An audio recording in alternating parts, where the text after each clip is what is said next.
world where there is just peace, where the cacophony of conflict is instead replaced by the harmony of understanding, empathy, and cooperation. In this world, borders are not barriers, but instead bridges, connecting diverse cultures and communities in a tapestry of mutual respect and a shared prosperity. I know, what a world that be, right? Crazy. Friends, welcome to the never ending roller coaster of life, which is social issues. We're living in a world of BLM versus ALM, a world where women are often denied the right to make their own choices regarding their reproductive health, a world where a group of people are actively being destroyed while the governments continue to deny it. A grim reality indeed. Social issues are problems and challenges that exist in society and can affect large groups of people. They can often stem from economic, political, or cultural factors, and can overlap in seemingly complex ways. These issues can have huge impacts on individuals, communities, and society as a whole. So, when we talk about social issues, we're referring to the problems, challenges, and imbalances that needs to be addressed and solved to create a more just and fair society for everyone.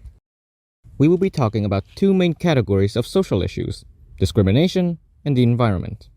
When it comes to discrimination, it can occur to a variety of people, either because of their gender, sexual orientation, race, or financial status.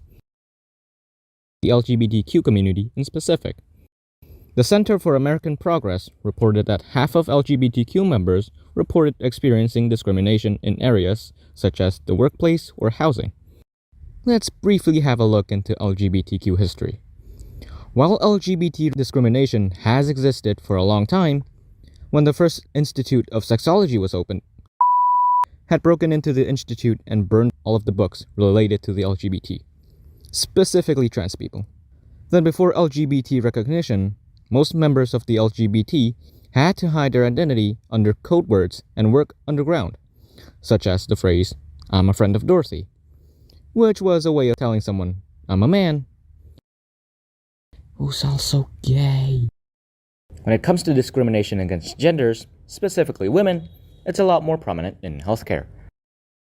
According to the National Institute of Health in America, before 1986, women hadn't even been included in medical research, meaning that research towards women's health is still rudimentary compared to men's health. And funnily enough, women's healthcare also technically created the chainsaw. Of course, while women's rights have been recognized in many countries, some first world and third world countries still struggle with it today.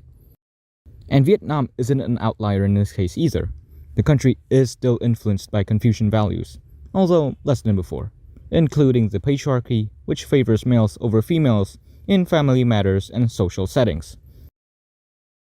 Moving on to the second social issue, the environment.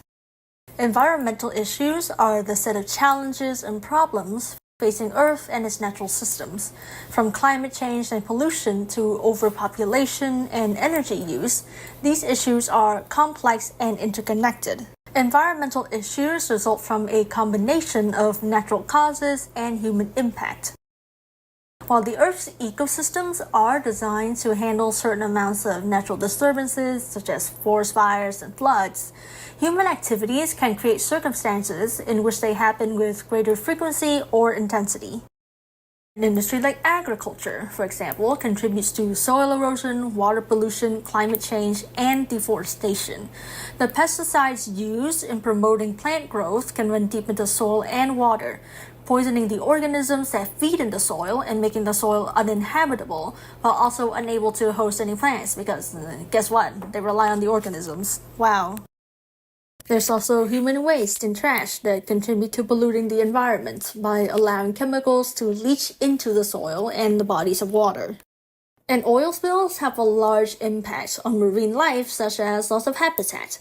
The oils that come into contact with animals like birds will cause them to be weighed down and struggle to fly away, while also absorbing the oil into the body. All these issues cause animals to be killed by pollution within their natural habitat, seeing as they could unknowingly ingest oils and microplastics in the environment, like the turtle death statistic of dying to plastic. Seriously, over 1 million turtles die because of plastic.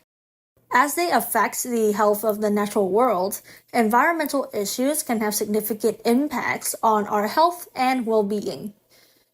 Okay, so why am I even trying to talk about all this? Like, you guys already know about the environment and all the issues that are happening, so why should I bother to cover what you already know? Well, this is just a convoluted way to introduce you to our next part, the ecosystem. Well, the ecosystem refers to the complex system of living and non-living things that exist in a particular area or environment. This can include things such as living organisms, plants or animals, and non-living parts such as water, soil, and air. The ecosystem is a very complex system by nature, with all of its components constantly changing and adapting to the various moving parts within the ecosystem. Think of it as like trying to balance 8 subject deadlines at once. You know how it feels. Okay, but what makes the ecosystem that important? Well, it's important for a variety of reasons. First of all, the ecosystem provides the essential conditions for the survival and growth of all living beings on Earth. Ranging from plants to animals, all life on our planet depends on the ecosystem to survive. Secondly, the ecosystem also provides important cultural and spiritual value to many people, cultures, and religions. It is essential in maintaining cultural diversity, heritage, and traditions. Alright, so we established how important the ecosystem is. Let's actually look at why it's suffering. One of the big reasons behind why the ecosystem is suffering is hunting and fishing. These are the two leading human activities that destroy wild ecosystems.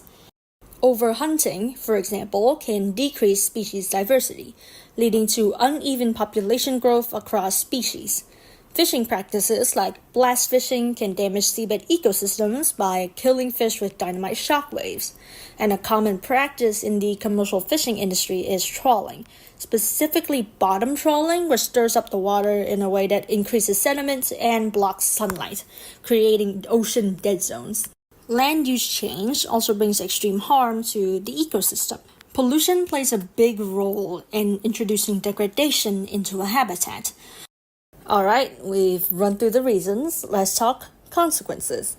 Ecosystem degradation has a wide range of effects on the numerous living beings on this planet, and can even lead to the extinction of all species on the Earth, including humans.